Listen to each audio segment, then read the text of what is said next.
16년도 첫 수요 예배 우리 계속해서 기독교 고전으로 배우는 영성 이어가도록 하겠습니다.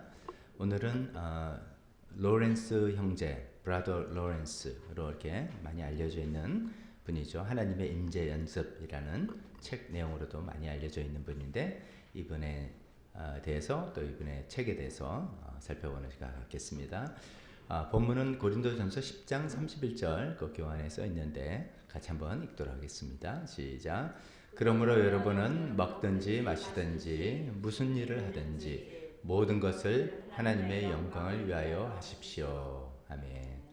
이제 모든 행동, 모든 일에서 하나님의 영광을 돌릴 수 있다. 하나님과 함께할 수 있다라는 것을 삶으로 실천해 보이고 글로 우리 남겨준 사람이 로렌스 형제 혹은 브라더 로렌스 이렇게 말할 수 있겠습니다. 먼저 이제 그분의 생애에 대해서 좀 살펴보고 두 번째는 그분의 생애와 책이 기독교에 어떤 영향을 미쳤는지 살펴보고 세 번째는 그 책의 내용에 대해서 핵심 내용까지 살펴보도록 하겠습니다. 이분은 이제 생물 연대를 보면 1614년에 태어나서 1691년에 77세의 나이로 사망했다 이렇게 되어 있습니다. 1614년이면 저희가 이제 최근에는 종교개혁 이후로 계속 살펴보니까 1517년에 루터의 종교개혁이 시작했다. 요걸 기점으로 생각하면 종교개혁이 시작한 지 한 100년 정도 후에 우리가 지난 시간에는 아빌라의 테레사, 그러니까 천주교의 대응을 우리가 살펴봤죠. 근데 이제 그런 맥락에서 우리가 살펴봐야 되겠구나 생각하시면 좋겠습니다. 이분은 이제 프랑스 사람입니다. 본명이 니콜라 에르망이라고 하네요. 니콜라 에르망이라고 하는데 이제 수도원에 입회했으니까 이제 수도명을 받아서 로렌스 형제, 브라더 로렌스 이렇게 알려진 분입니다. 프랑스의 로렌스 지방 하면 그 우리 옛날에 읽었던 마지막 ipse 그 책에 나오는 그런 부분이 프랑스 북부 독일 국경에 있는 그 지역이죠. 그 지방 출신이에요. 그래서 이제 그 이름을 딴 것 같은데요.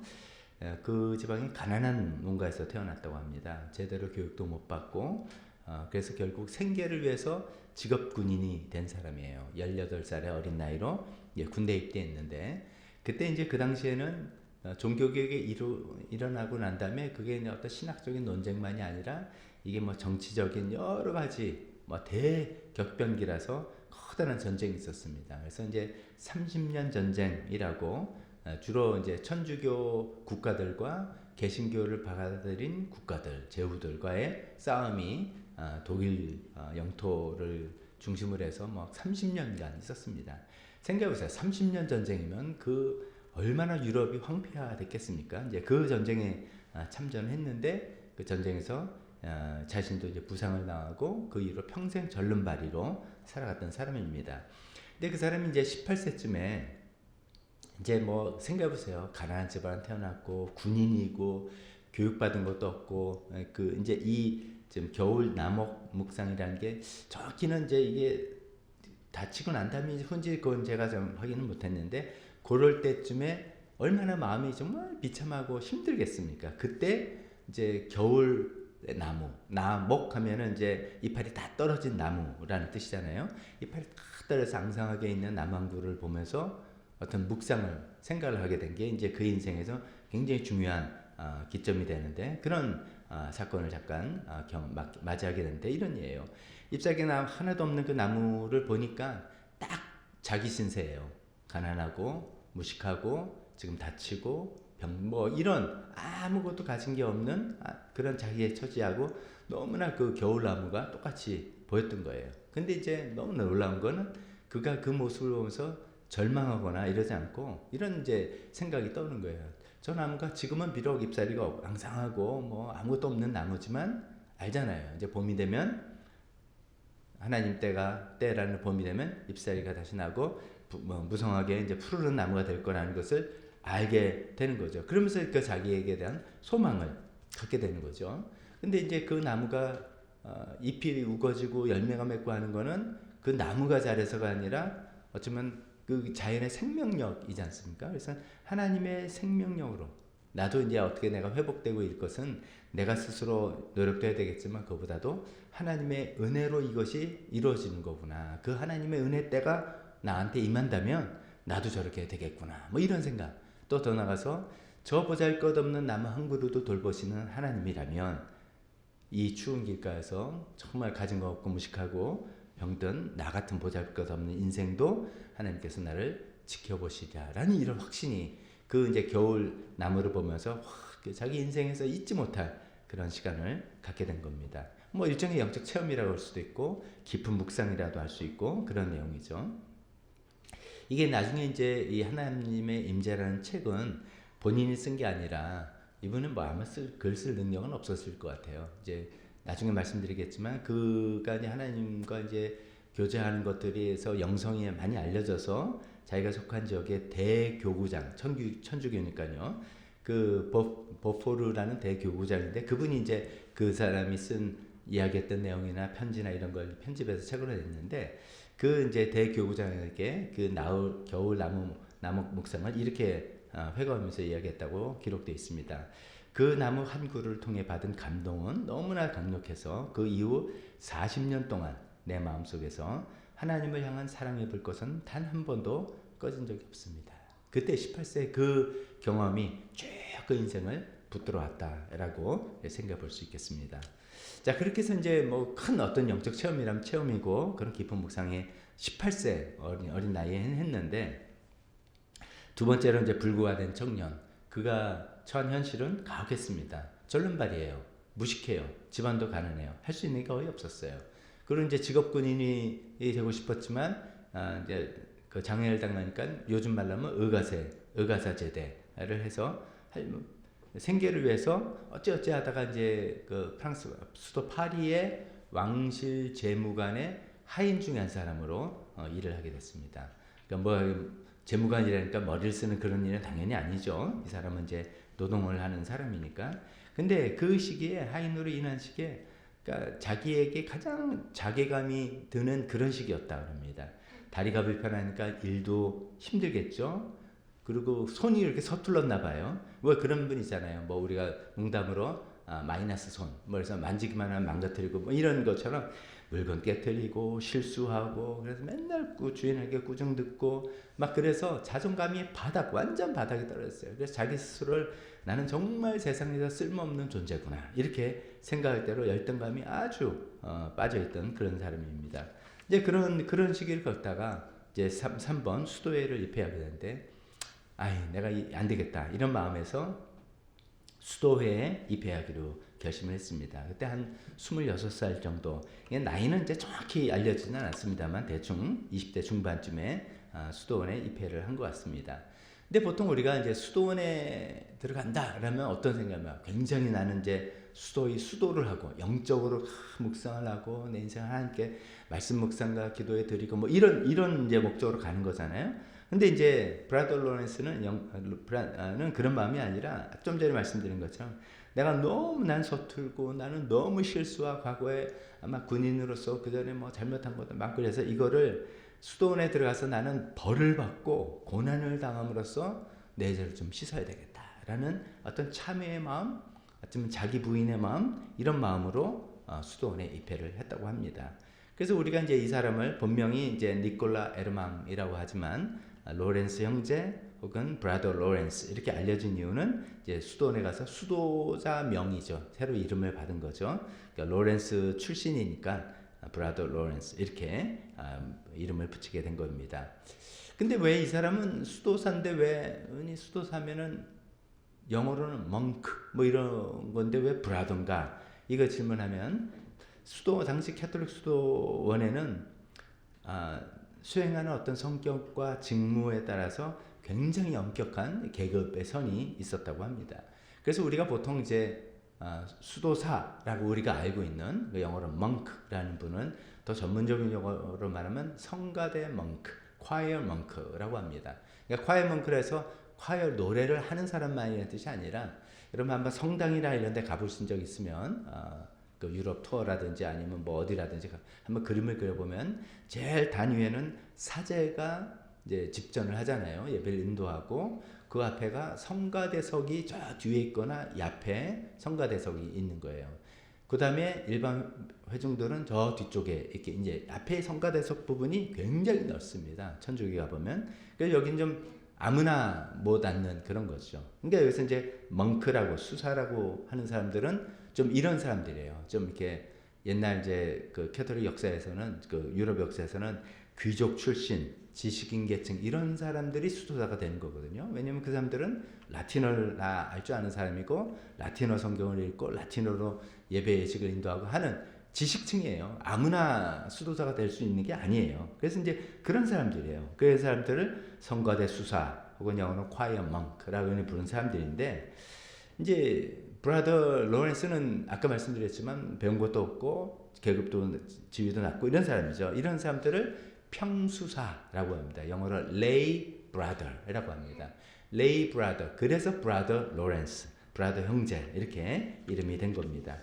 그래서 로렌스처럼 학식이 부족하거나 어떤 신체적 결함이 있거나 이런 좀 신분이 낮은 사람들이 왜 또 할 일이 있잖아요. 수도원에는 뭐합니까? 밥 먹어야 되고 설거지해야 되고 청소해야 되고 뭐 등등 이런 육체적인 노동들 이런 일들이 많이 또 필요하잖아요. 그래서 이 수도사들이 좀 영적인 활동에만 집중할 수 있게 도와주는 일들을 맡는 사람들을 평수사, lay brother 이렇게 부르는 거고 이제 로렌스가 그 역할을 했다 해서 로렌스 형제 혹은 brother 로렌스 이렇게 불리는 것입니다.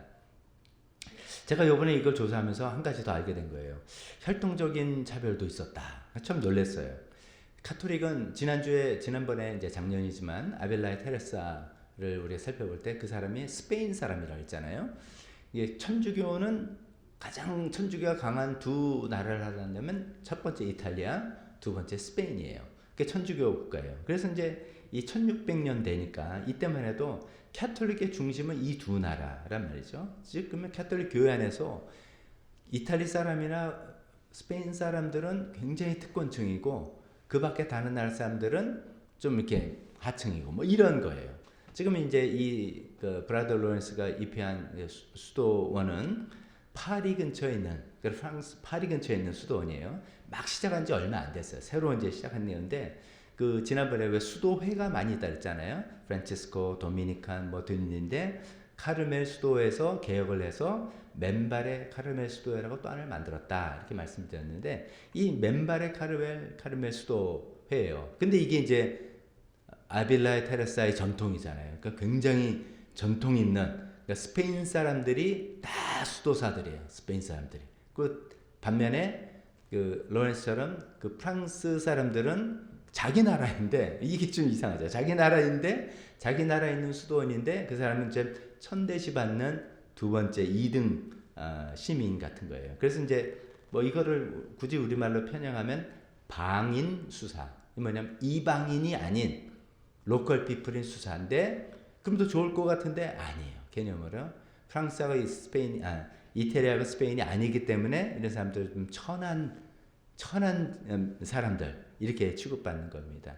자, 이렇게 말씀드리는 거는 로렌스 형제가 공부도 못하고 학식도 없고 해서 자기 라틴어 할지도 모르고 보통 우리가 생각하는 수도사처럼 말씀 묵상하고 기도하고 하는 영적인 활동 쭉 하는 그 일이 아니라 수도원에 입회했지만 잡일을 하는 부엌일을 하는 사람이고 인종적으로도 혈통적으로도 이태리나 스페인 사람 같이 알아주는 민족 태생이 아니라 그냥 프랑스 사람에서 라틴어 하나 할 줄 모르고 그냥 프랑스어로만 소통했던 그런 좀 2등 시민 역할이었다라는 것입니다.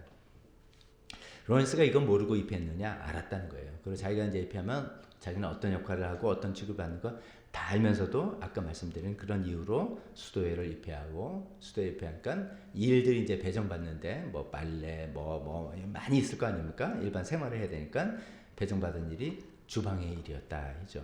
그럼 우리 생각에 이제 우리가 이제 브라더 로렌스를 어떻게 알고 있냐면 주방에서 하나님을 늘 임재했던 사람, 임재를 경험했던 사람 이렇게 알려졌는데 이 사람은 주방 일을 좋아하는구나. 내지는 주방 일 그 멋있는 거 아니야? 요새 뭐 흑백 요리사 이런 거 보면 요새 셰프 끝내주지. 아니라는 거예요. 이게 16세기 수원이에요. 주방 일은 가장 고되고 가장 천대받고 가장 사람마다 나 이거 해줘 저거 해줘 까다롭고 막 그런 일이에요. 굉장히 힘든 일이에요. 연기 나고 뭐 이 환풍기가 있겠습니까? 냄새 나고 뭐 설거지 가면 끝없고 수도원이 몇 명인지 모르지만 저 100명이라고 생각해보세요. 100명을 매끼 하려면 그 얼마나 힘든 일이겠습니까?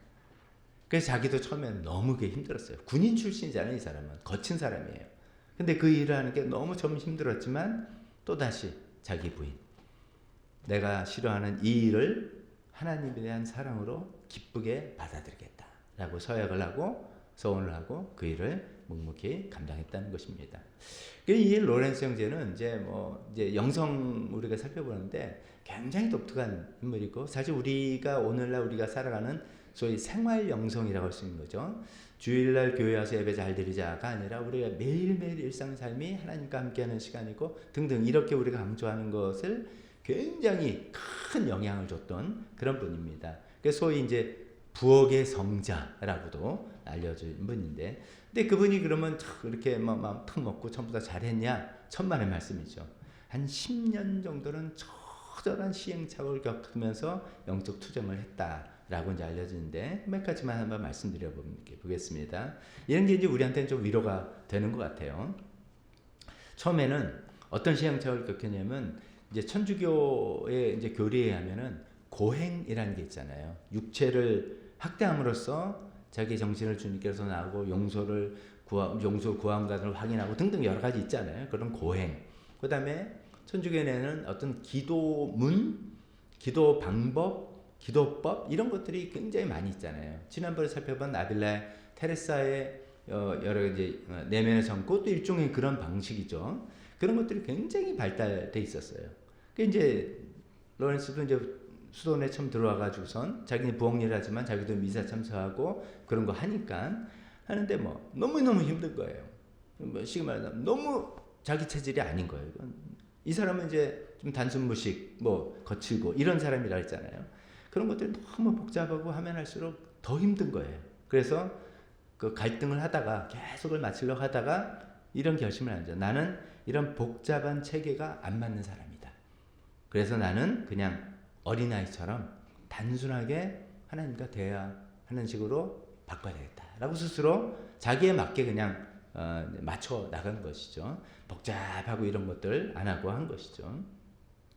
이제 그래서 이제 그런 힘든 과정을 통해서 이분이 그런 단순한 기도법, 단순하게 하나님을 사랑하고 하나님의 임재를 늘 경험하며 살아가는 방법을 체득해 나갔다는 것이고, 또 두 번째는 이런 것도 있어요. 구원의 확신에 대한 어떤, 그러니까 지옥에 대한 공포, 중세 사람들은 이게 굉장히 심하다고 그랬잖아요. 단테의 신곡을 보면서도 우리 살펴봤지 않습니까? 이제 초기 한 10년은 그 지옥에 대한 공포가 굉장히 심했나 봐요. 이분이 저세의 은혜는 알지 못하지만 거친 삶을 살아왔으니까 얼마나 잘 먹고 죄를 많이 졌겠어요. 이제 그런데 이제 수도원에 들어왔으니까 자기 추함과 이런 것들 뭐 더 생각날 거 아니겠습니까? 그러니까 이제 이런 생각, 하나님이 이런 나를 사랑하실 리가 없다 이렇게 생각하는 거예요. 그래서 하나님의 관계, 하나님의 임재 이렇게 생각하면은 우리가 이제 시편 139편에도 보면 뭐 이제 그런 내용이죠. 하나님 내가 저기 가도 하나님 계시고 저기 가도 하나님 어디 가도 하나님 날 지켜보시고 하는데, 이게 자아가 건강한 사람은 너무 좋아 이렇게 되는데, 자존감이 낮고 뭐 이런 문제가 있는 사람은 그게 얼마나 부담스러워요. 하나님이 CCTV로 날 늘 감시하는 거야 이렇게 생각이 드는데, 브라더 로렌스는 후자였던 거죠. 처음에 후자. 하나님 자기 죄가 생각나니까 감시하는 것 같이 생각을 하다가, 그래서 괴로워하다가 어느 날 큰 결정을 했다고 합니다. 뭐 이제 풀어서 말하면 이런 거예요. 좋다.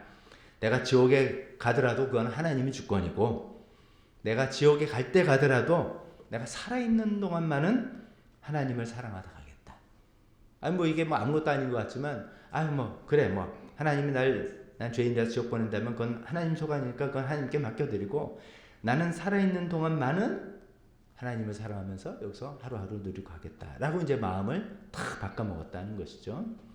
그렇게 돼서 내가 구원을 받을까, 천국 갈까, 지옥을 나갈까 이런 고민보다는 하나님의 사랑 그 자체에 집중을 하다 보니까 역설적으로 그를 괴롭히던 지옥에 대한 공포나 이런 것들이 다 사라지고 진정한 평안이 왔다 이렇게 알려져 있습니다. 자, 또 세 번째는 이런 것도 있어요. 우리가 이제 묵상을 하기도 하고, 여러분 우리도 기도하려고 이제 딱 앉아 있으면은 항상 우리를 괴롭히는 게 계속 뭐 딴 생각 잡생각 막 나잖아요. 우리는 이제 잡생각 표현하고 천주교에서는 이걸 이제 분심이라고 표현합니다. 마음이 흐트러진다, 나눠진다 이런 거죠. 이게 분심이 굉장히 많아요. 그래서 신부님들 이야기할 때는 분심이 많아 이렇게 표현도 합니다. 이제 마음이 딴 데로 새고 막 이렇게 마음의 평안이 없고 잡히지 않은 거예요. 그러면 이제 어떻게 합니까? 나는 이렇게 집중도 못하고 나는 뭐 이렇게 못할까 이제 자기를 자책하고 자기를 채찍질하고 막 그래서 막 억지로 뭐 더 하려고 하는데 그럴수록 더 안 되는 거예요. 계속 묵상하려면 딴 생각이 나고 그런 자기를 한심하다 생각하고 채찍질 하려면 그러면 더 안 되고 뭐 이런 이제 안 좋은 악순환을 겪다가 이제 그의 표현에 의하면 평온한 시선의 회복 이런 걸 깨달았다. 이건 뭐 좀 그 자신의 표현인데 이런 거예요. 자기 마음이 또 딴 데로 막 새서 생각 이제 뭐 기도하려고 있으면은 딴 생각하고 있는 걸 아유 난 또 왜 그래 네가 그럼 그렇지 네가 하면 뭘 해 뭐 이런 자책이나 그런 것이 아니라 마치 길 잃은 어린 양을 부드럽게 데려오듯이 표현이 재밌어요. 길 잃은 어린 양 야 너 거기 갔으면 어떻게 하면 여행이 무서워서 도망가겠죠. 그러니까 아유 그래 괜찮아 그래서 싹 데리고 와서 이렇게 하듯이 하나님께 자기 마음을 하나님께 부드럽게 데려오려는 그 방식을 바꿨다는 거예요. 그러니까 억지로 붙잡으려고 싸우지 아니하고 내가 방황하고 또 잡생각했다는 걸 그냥 인정하고 하나님의 도우심으로 조용히 하나님께로 시선을 바꿔나가는 것. 이것도 말은 쉬운데 이걸 각자 애써 봐야 될 것 같습니다. 근데 방법은 그런 거죠. 자기를 자책하거나 뭐 억제하거나 이런 방법이 아니라 부드러운 하나님의 사랑을 믿는 거죠. 하나님 사랑을 믿고 부드럽게 자기 마음을 되돌리는 그런 방식으로 해나갔다는 거예요. 지난해 이제 수도원 입에서 10년 동안 이런 일들 이런저런 이제 경험을 했다는 거죠. 또 이제 한 가지만 더 말씀드리면 일과 기도를 이게 이제 이분이 가장 좀 기여했다라고 하는 것은 일과 기도를 분리하지 않았다는 거죠. 그러니까 이제 일하면서 기도한다도 되고요. 일하는 것 자체가 기도가 된다라는 이런 거예요. 근데 이것도 처음에 그게 쉬웠겠어요. 보통 이제 다 가면은 기도는 조용히 우리처럼 교회 와서 조용히 불도 끄고 막 조용히 마음 자분들이 조용히 집중해서 기도하는 거라고 특히나 1600년대에는 그랬을 텐데 이제 자기는 부엌 일을 맡단 말이죠. 부엌 일이 바빠지면 그 기도할 시간이 어디 있어요. 몇백 명 먹이려면 그 시간이 사실 어디 있겠어요. 그러니까 막 짜증도 나고 나도 기도해야 되는데 이게 뭐야 나 기도할 시간도 없고 누가 또 뭐 이번에 디저트 하나 해주세요 그러면 얼마나 얄밉겠어요. 나 이거 빨리 하고 기도하려고 했는데 뭐 등등 이렇게 생기다가 아니야 그게 아니지. 하나님은 모든 곳에 계시는 하나님 편재 하신 하나님 그럼 하나님이 이 부엌에도 계시는 거지. 그럼 내가 수도원의 그 예배실에 있거나 성전에 있거나 아니면 부엌에 있거나 내가 거기서 묵상하고 기도를 하고 찬송하거나 내가 여기서 부엌 일을 하거나 하나님은 여전히 나와 똑같이 함께 계신다라는 이 이제 확신을 점점 갖게 된 거죠. 그래서 이 일을 자기가 맡은 일은 이 일을 빨리 하고 기도하자가 아니라 일 자체가 기도다 이렇게 생각을 바꿔나가는 거죠. 그래서 이제 그 기도하면서 일하면서 기도하고 하나님을 체험하는 그런 사람으로 점점 바뀌어 나갔다는 것이죠. 장자 그래서 이런 여러 가지 시행착오를 거치면서 그가 이제 그의 삶을 우리에게 이런 교훈을 주는 거죠. 이제 그 책에 나온 말을 좀 인용해 보면 이렇게 되어 있습니다. 우리는 하나님께 나아가기 위해서 너무나 많은 수단과 다양한 방법들을 고안해냅니다. 하지만 그 모든 것보다 훨씬 더 빠르고 쉬운 방법이 있습니다. 그 뭐냐? 모든 일을 오직 하나님을 사랑하기 때문에 하는 것입니다. 모든 일을 하나님을 사랑하기 때문에 하는 것이다. 기도도 하나님을 사랑하기 때문에 하나님을 사랑과 나누는 것이고 찬송도 그런 것이고 내가 봉사도 그런 것이고 모든 것을 하나님을 사랑하기 때문에 한다는 그 중심을 흔들리지 않는다는 거죠. 그러면서 기도에 대해서 이렇게 합니다. 나는 모든 정령화된 기도법을 버렸습니다. 뭐 좀 궁금해요. 그럼 이분은 주기도문 암송도 안 했나? 뭐 우리처럼 뭐 대표기도 했을 리는 없는데 뭐 이런 거 안 했나? 그건 뭐 궁금합니다만 이제 이런 거예요. 이제 나의 유일한 기도는 하나님을 향한 단순한 사랑의 시선입니다. 말로 어떻게 미사역을 표현하고 적절하게 내 감정을 표현하고 하는 것도 필요하지만 그 중심에 하나님을 향한 사랑의 시선. 영어로는 a simple loving gaze upon God. gaze 하면 이렇게 쭉 바라본다는 뜻이지 않습니까? 하나님에서 쫙 하나님을 바라보는 그 마음을 기도에 담아서 한다는 것이죠. 그렇게 표현하는 것입니다. 자, 그래서 수도원에 들어온 다음에 한 10년 이상 뭐 이렇게 시행착오를 겪으면서 점점 경제에 들어서서 어느덧 이제 40대 중반쯤 들어가서는 좀 부럽죠. 40대 벌써 이런 경제에 들어섰다니까 이제 더 이상 부엌 일을 고역으로 느끼지 않고 뭐 부엌에 있으면서 이제 사람들이 이제 알아보는 거죠. 저 사람 뭐 이렇게 뭐 난장판이 된다 늘 즐겁고 편하고 뭐 이러니까 저 사람 뭐 어떻게 하지? 비결이 뭐야? 이렇게 이제 소문이 이렇게 나게 돼서 주방 안에서뿐만 아니라 그 수도원뿐만 아니라 그 교구까지 계속 소문이 나서 점점 고위 성직자들도 와서 조언을 구하기도 하고 이렇게 되는 그런 이제 인물로 자리 잡게 되었습니다.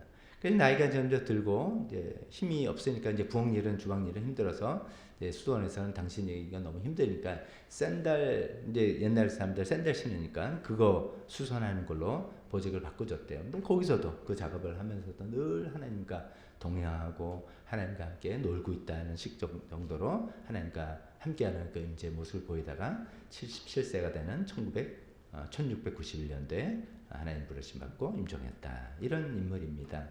참 멋있는 인물인 것 같아요. 두 번째로는 하나님 임재 연습, 이게 책입니다. 책 이름에 영향력, 이 영은 어떤 영향을 미쳤나? 이분은 이제 천주교예요. 이제 개신교가 시작됐으니까 이제 우리가 천주교라고 이야기하죠. 천주교 소속이지만 또 맨바르 까르메 수도의 소속이지만 이제 이 맨바르 까르메 수도회가 우리 지난주에 살펴봤지만 개신교의 종교 개혁의 반작용 중에 하나로 태어났다 이렇게 말씀드렸잖아요. 그런 이제 천주교 소속이지만 이분의 영성이 역설적이게도 이 개신교에 더 많이 영향을 미쳤다고 우리가 평가할 수 있는 그런 인물입니다. 그래서 첫 번째로 개신교에 미친 영향이라고 한다면 이제 종교개혁이 이렇게 일어났어요. 1500년대부터 시작해서 막 1600년 일어났는데 또 시간이 지나다 보니까 또 막 교리화되고 딱딱하게 뭐 되고 이렇게 또 흘러갑니다. 그래서 계속해서 개혁이 일어날 수밖에 없는 거죠만은 그럴 때 이제 독일 지방을 중심으로 경건주의 운동이 시작됐어요. 경건주의는 그런 예배, 올바른 예배 뭐 이렇게 드리는 것도 교리 이런 것도 중요하지만 그거보다도 개인과 하나님과의 관계, 친밀한 교제 이게 더 중요한 게 아니냐. 그걸 이제 그들은 경건한 파이어티즘 이렇게 불렀는데 그 운동들이 일어났는데 독일의 경건주의 운동이 바로 로렌스 형제 이 책에 도움을 많이 받고 했다 이렇게 알려져 있습니다. 두 번째 이제 존 웨슬리 감리교의 창시자죠. 이분도 굉장히 이분이 많은 이제 영향을 받은 거다 계속 나오지만 그 알메니움 그 주의도 영향받았지만 이 브라더 로렌스의 영향을 받아서 삶의 모든 동기가 하나님의 사랑을 해야 된다라는 자기의 이제 어떤 신학적인 생각들인데 그 롤 모델을 이제 브라더 로렌스를 찾은 거예요. 그래서 이제 감리교도 되는데 이 책을 반드시 읽어라 필독서로 보급했다고도 합니다. 그렇게 이제 개신교에 영향을 많이 그 당시에 미쳤고 두 번째로는 이렇게 이야기할 수 있습니다. 종교개혁 정신의 실천적인 완성. 종교개혁이 이제 신학적으로 구원론이 바뀐 게 굉장히 큰 거죠. 어떻게 구원받냐? 믿음으로 말미암아 구원받는다. 행위가 아니다. 이게 굉장히 가장 중요한 건데 그것뿐만 아니라 여러 가지를 이제 개혁해 나가는 중에 이제 만인 제사장직 루터가 그런 주장을 했잖아요. 그 사제만 제사장이 아니라 모든 사람이 제사장이다. 만인 모든 사람이 제사장이다라고 이제 이런 그 주장을 했는데 로렌스 형제 말로 우리 수도원에 있으니까 수도사가 아니라 이 사람은 평수사라 그랬죠. 요즘 말하면 평신도 수도원에서 일한 사람이에요. 평신도 직원인 셈이에요. 그런 사람인데 제사장의 삶을 사는 거잖아요. 그가 주방에서 일하지만 그 주방은 마치 성전에서 뭐 이렇게 성찬례를 하는 것처럼 그런 헐간 행동을 부엌을 지성소로 만들었던 제사장적인 삶을 평수사로서 살았던 대표적인 예가 됐던 것이죠. 또 두 번째는 그 직업 소명설. 캘빈은 무슨 주장을 더 했냐면 모든 직업이 모든 노동이 거룩하고 모든 직업은 하나님의 부르심이다. 마치 목회자만 소명받는 게 아니라 어떤 직업이든지 하나님께서 부르신 일이고 그 일을 충실할 때 그것이 예배고 하나님의 뜻을 행하는 것이다 라는 주장을 했지 않습니까? 그것을 또 이뤄나가는 사람이죠. 그 사람은 수도원에서 부엌일을 하는 그 일이 바로 하나님의 일이라 라고 삶으로 보여줬던 사람입니다. 그래서 거룩한 일이나 속된 일 구별 없다라는 이런 켈빈의 주장을 가장 실천했던 사람이기도 하죠. 세 번째는 신비주의의 대중화와 안전한 가이드라인 이렇게 이야기하셨습니다. 이게 뭐냐면 이제 지난번에 소개했던 아빌라의 테레사는 약간 좀 신비주의죠.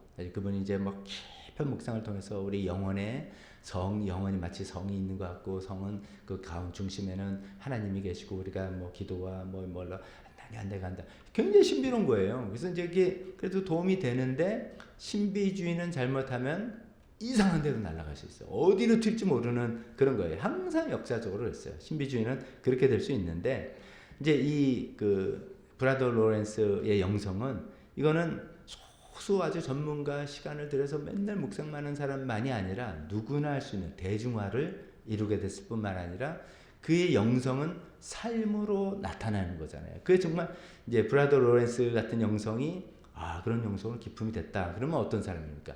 어떤 일을 해도 기쁨으로 감당하고 어떤 일을 평안히 이렇게 되는 거잖아요. 당신 기도만 해. 그러면 기도를 잘하고 하지만 좀 설거지 좀 해. 그러면 나를 이런 일을 시켜. 그러면 적어도 이제 로렌스 형제의 영성하고는 안 맞는 거잖아요. 이제 그러니까 이제 건강한 영성이라는 가이드라인을 잘 제시했다. 그렇기 때문에 이제 사실 이제 이분이 천주교 소속이지만 캐톨릭 수사지만 개신교인들이 안심하고 이분의 영성을 우리가 배울 수 있게 되는 것 같습니다. 네 번째로 현대 기독교 영성가들에게 계승이 됐다. 이분의 영성은 두 분만 이야기해요. 프랭크 루박이라는 분이 있어요. 이분이 이제 20세기 선교사님인데 이제 몇 년 전에 유기성 목사님이 막 강조해가지고 뭐 한국 교계도 많이 알려지게 된 분 같아요. 근데 이분도 이제 브라더 로렌스의 영향을 많이 받아서 이분은 이런 얘기를 해요. 1분 게임. 이게 뭐냐면 내가 24, 매 순간 로렌스 형처럼 매 순간 하나님의 임재를 경험하면서 살고 싶은데 그거를 구체적인 방법으로 내 1분에 적어도 1초는 하나님을 생각하자. 뭐 이런 식이에요. 다음에 이제 기회가 있으면 이것도 한번 좀 소개해 볼게요. 뭐 이제 그런 분이라든지 우리가 경건의 삶 교재를 쓴 리처드 포스터라든지 달라스 윌라드라든지 이런 개신교 영성가들이 이제 이 로렌스 형제의 일상 생활 영성을 굉장히 많이 인용하고 소개를 하는 거죠. 그래서 이분들이 이제 하는 얘기예요. 저는 참 마음에 와닿는 표현인데 신앙생활이 뭐냐? 신앙생활 이코르 100% 교회 생활이냐? 아니라는 거예요. 신앙생활은 교회 생활이죠. 있지만 그것을 통해서 뭐냐면 하나님과 함께 걸어가는 삶인데 이거를 신앙생활은 결국 내가 하나님과 함께 하나님을 점점 알아나가고 하나님과 늘 함께하는 삶이 돼서 천국이란다면 늘 하나님과 진짜로 함께하는 삶으로 가는 그 여정인데 그거를 삶에서 모든 삶의 현장에서 경험해 볼 수 있게 한 것이 바로 브라더 로렌스의 영성이다라고 말씀드리겠습니다. 자, 여기까지 말씀드리고 마지막으로 이제 이 책에 나온 핵심 내용 몇 가지 말씀드리고 마치겠습니다. 앞에 이제 그분의 시행착오를 거쳐서 하는 내용에 많이 이제 반복이 되기도 합니다만 한번 정리해 보겠습니다. 이 하나님의 임재 연습이라는 책은 아까 말씀드린 것처럼 자기가 쓴 게 아니라 그가 이제 세상을 떠나고 그 다음에 이번에 이거는 그냥 아까 이거는 좀 어떻게 해야 돼라고 해서 주변 사람들이 이제 그가 서로 나눴던 편지라든지 그분의 이야기했던 대화록이라든지 이런 걸 기록을 다 수집해서 아까 그 대교구장이라는 분이 있잖아요. 그분 중심으로 해가지고 만들어진 책이라고 합니다. 그러니까 이제 신학서적이나 이런 것이 아니고 대화나 편지 이런 걸로 구성되어 있는 책입니다. 근데 이 책의 이제 핵심 내용은 이 책이 이제 하나님의 임재 연습이잖아요. 그러니까 하나님의 임재. 그럼 하나님의 임재가 뭐냐? 이걸 이제 먼저 정의를 해야 되잖아요. 하나님 임재 하면은 잘못하면 이제 이분이 먼저 한 이야기 먼저 인용하고 설명해 보겠습니다. 거기 이제 같이 한번 그 인용 두 번째 뒷페이지에 보면 여러분 뒷페이지 지금 갖고 계시죠? 1번 하나님 임재 정의하면서 따옴표를 쓰는 거 같이 읽겠습니다. 시작. 하나님의 임재 연습이란 우리의 영혼이 하나님께 사랑 가득한 주의를 기울이는 것입니다. 혹은 하나님이 우리와 함께 계시다는 사실을 겸손하고 사랑스럽게 회상하는 습관입니다. 뭐 별거 아니네 이렇게 생각할 수 있는데 이제 하나님의 임재를 이렇게 정의 안 하고 하나님 임재를 신비로운 어떤 환상적인 어떤 초자연적인 이렇게 생각을 하고 추구할 수도 있잖아요. 근데 그게 아니다는 거예요. 이분이 이제 그 정의를 잘 내는 거죠. 우리 영혼이 하나님께 pay attention, 영어로 주의를 기울인다는 거죠. pay attention인데 사랑하는 마음으로. 잘못된 pay attention은 가면서 이게 뭐 잘못하면 벌 받을 거 아니야. 이게 아니라 하나님 나를 사랑하시고 품어주셨다는 걸 내가 확신하기 때문에 하나님을 사랑하는 마음으로 쫙 쳐다본다는 거죠. 뒤에 나중에도 나오지만 우리가 왜 이제 지금은 이제 뭐 자녀들이 다 커서 좀 징글징글하기도 하지만 자녀들 어릴 때는 막 너무 예쁠 때 있잖아요. 그냥 그냥 밥 먹는 모습만 봐도 너무 예뻐서 뭐 세상을 뭐 다 줘도 아깝지 않을 때 넋을 잃고 이렇게 쳐다보게 되잖아요. 그 연애할 때 사랑하는 사람 보면 뭐 그냥 그래서 죽고 못 살 거 맨날 붙어 있는 거잖아요. 그러니까 사랑하는 사람은 보지 말라 그래도 이제 보게 되는 거잖아요. 그런 거예요.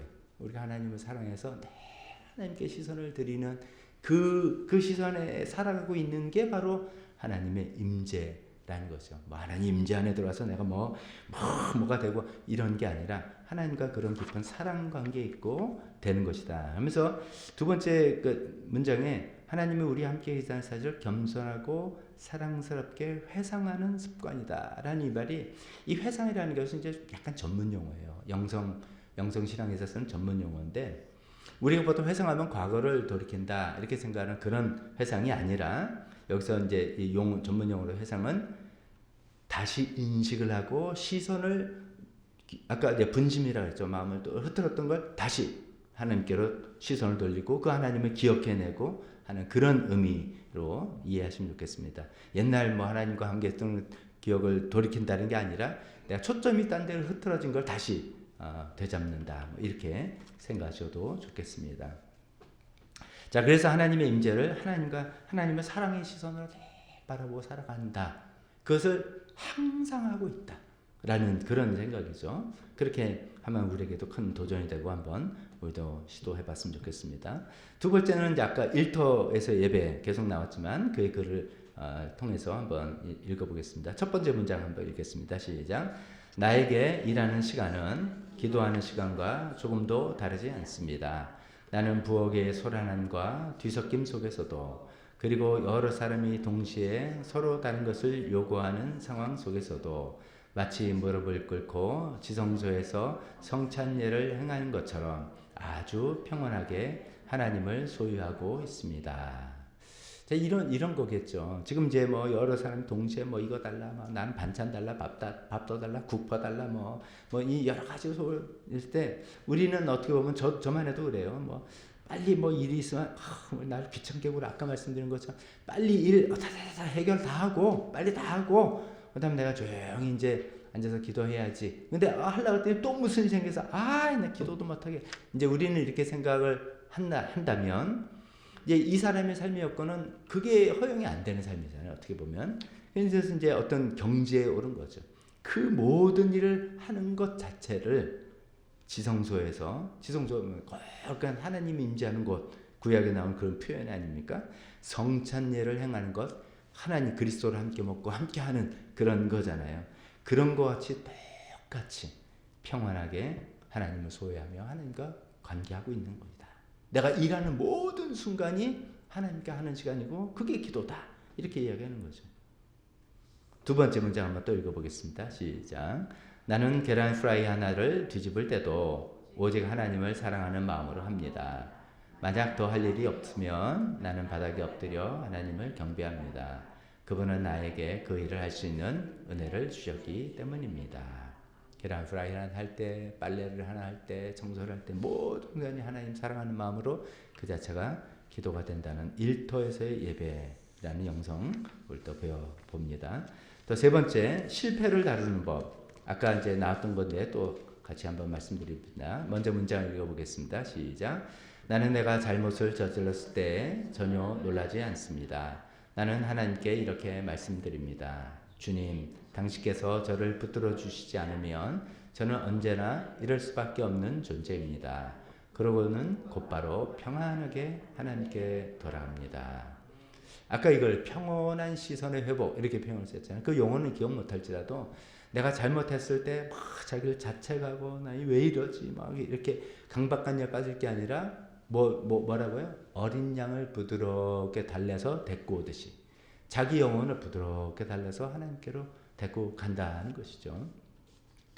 이게 이제 어떻게 보면 제가 이건 제 그냥 생각이에요. 제가 잘 모르지만 틀릴 수도 있지만 이분이 뭐 지식이 많고 뭐 높은 지위에 있고 막 그러면 자기 자존심이 허락을 못할 거예요. 내가 이런 실수를 하더니 내가 이걸 못하다니 막 내 체면이 아니지 막 이렇게 할 텐데 이분은 난 몰라 배운 것도 없어. 뭐 예를 들면 난 뭐 그냥 평수사야. 뭐 어쩌라고 요즘 말로 배째라 이런 심정이에요. 배째라에서 무책임한 게 아니라 배째라에서 건강한 마음으로 가는 것이죠. 이번 이제 이 이야기를 통해서 생각해 볼 게 우리는 보통 이제 자책을 통해서 자기의 발전으로 나갈 수가 있습니다. 분명히 자책이라는 것이 이제 자기를 성찰해서 실수를 줄이고 발전으로 나가는 좋은 도구가 될 수도 있지만 자칫하면 자책은 그보다 더 크게 또 다른 형태의 교만인 것이죠. 나는 완벽한 사람이야. 근데 완벽한 사람인데 그 흠이 난 거에 대해서 막 아주 심하게 자책을 해요. 그래서 나는 이렇게 자책하는데 넌 자책도 없지? 라고 남들 평가하고 깔아넘길 정도로 이 굉장한 교만한 마음이라는 것이죠. 그래서 이제 노래에서 그런 걸 내놓는 거예요. 나는 원래 이런 사람입니다. 하나님 앞에 원래 저는 하나님이 저를 붙들어 주지 않으면 저는 이렇게 실수투성이고 어쩔 수 없는 사람입니다. 그러니까 주님 원래 저를 아시고 저를 받아주셨으니까 그냥 평안하게 다시 하나님께로 돌아갑니다. 라고 하는 어쩌면 굉장히 고수죠. 어떻게 보면 그런 거를 우리가 또 배울 수 있는 것 같습니다. 한 가지 마지막으로 기도에 대해서 계속 나왔으니까 기도의 본질 단순한 대화다 이거죠. 그 문장 읽어보겠습니다. 시작. 기도란 하나님과 나누는 짧고 친밀한 대화입니다. 정해진 문구는 필요 없습니다. 마음에서 우러러 나오는 대로 때로는 어린아이처럼 어리숙하게 하나님께 말을 거십시오. 하나님은 당신의 유창할 말보다 당신의 정직한 한마디를 더 기뻐하십니다. 기도에 대해서는 뭐 이런 것 같습니다. 이거는 우리가 이제 한쪽 영성만 딱 붙들 필요는 없다고 생각합니다. 저는 개인적으로 기도문을 통해서 굉장히 도움을 받아요. 사실 우리가 기도가 잘 안 될 때 기도문만큼 도움이 되는 게 없어요.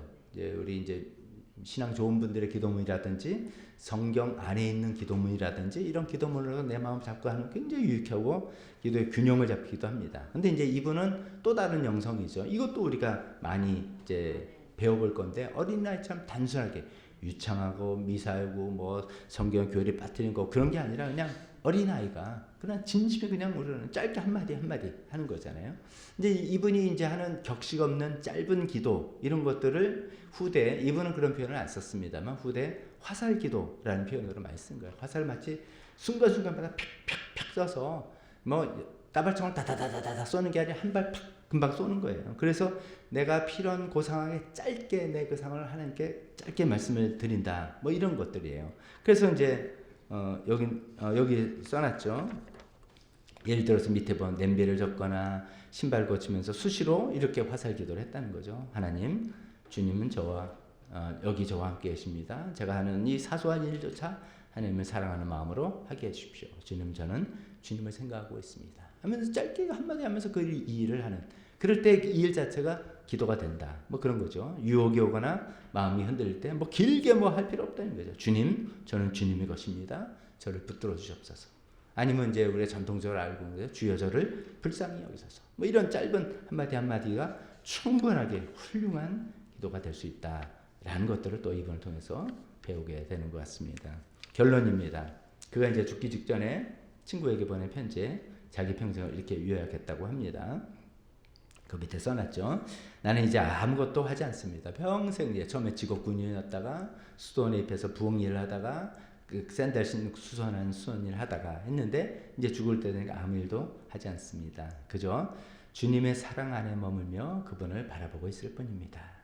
이것이 제가 지난 40년 동안 아마 수도원에 입회한 이유죠. 연습해온 유일한 길입니다. 그냥 하나님의 사랑에 머물며 그분을 바라본다. 우리가 이제 교회 신앙생활하면서 우리가 보통 하나님을 내가 기쁘게 해드리길 원한다. 하나님 위해서 뭔가 일을 하길 원한다. 이런 일일 때 이게 잘못하면 일이 될 수 있다는 거죠. 일, 부담과 그냥 일, work이 될 수 있는데 이분은 하나님의 사랑 안에 머물고 그분을 바라보는 일이라고 표현한 거죠. 참 우리가 멋있는 표현 같아요. 그래서 마지막 그분의 생을 요약해보자면 가장 낮고 천한 곳에서 부엌이에요. 주방 그 당시는 가장 낮은 자 방인. 지금 이건 참 우리가 이해하기 어려운데 이방인이 우대받는 캐톨릭 사회에서 근데 방인 평수사 평신도로서 수도원 안에 있으니까 더 대조가 되는 거죠. 그다음 가장 연약한 몸으로 쩔뚝발이 장애인으로서 그러면서도 세상에서 가장 깊은 하나님과 사귐을 가질 수 있다는 사실을 우리에게 보여주었다. 그러니까 우리도 우리가 가진 모든 여건 가운데서 그의 장애가 아니라 한계가 아니라 하나님을 내 사랑을 마음으로 바라보면서 하나님 모든 일을 하나님 안에서 모든 일을 통해서 하나님과 교제하면서 해나갈 수 있는 우리가 되었으면 좋겠습니다. 기도하겠습니다.